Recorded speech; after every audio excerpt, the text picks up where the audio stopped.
Who's next? Okay. I think she's... Good morning, Women's Caucus.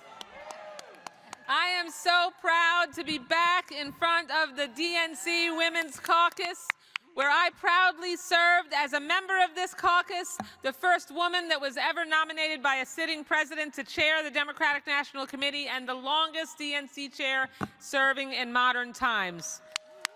And boy, have we come a long way. I am so proud that I had the privilege of recruiting, or as we say among women, voluntelling Lottie Shackelford that she should step up and run to be the chair of the DNC Women's Caucus. And she has done a fantastic, remarkable job ever since.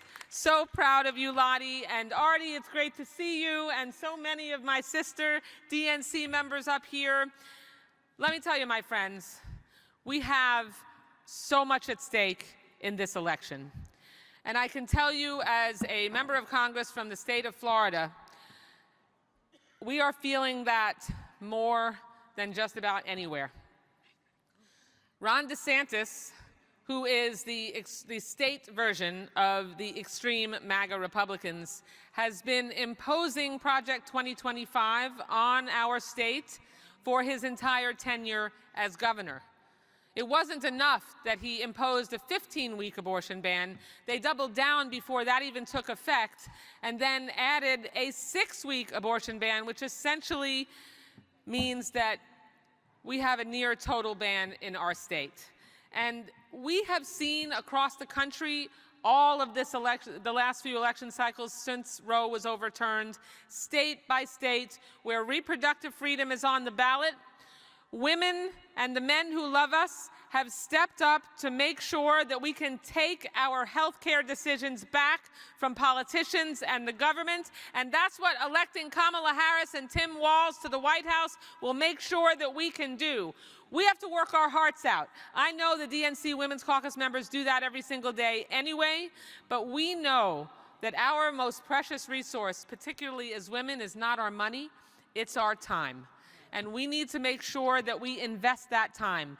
Take a look at your calendar over the next 77 days and figure out, I do this all the time, how much time can we devote to canvassing, going door to door, getting on the phone, making sure that we recruit more volunteers, making sure that we have those parlor meetings that are essential, gathering our women friends and talking about what's at stake in this election.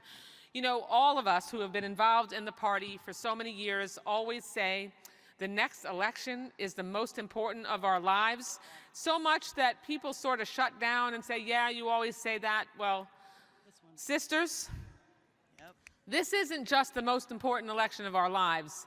This one is existential to everything that we value, care about, and stand for.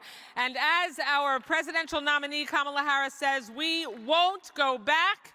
We are only going to move forward. We are going to make sure that my daughters, our sisters, our aunties, our abuelas, we are going to make sure that we double down on the work to ensure that we take our rights back, that we make sure that we don't have someone in office who is going to be corrupt, who is going to continue to be able to continue to exact revenge on his enemies. We're going to look to the future and make sure that we continue to make all the progress that the Biden-Harris administration has made, and Harris-Walz will go higher and better.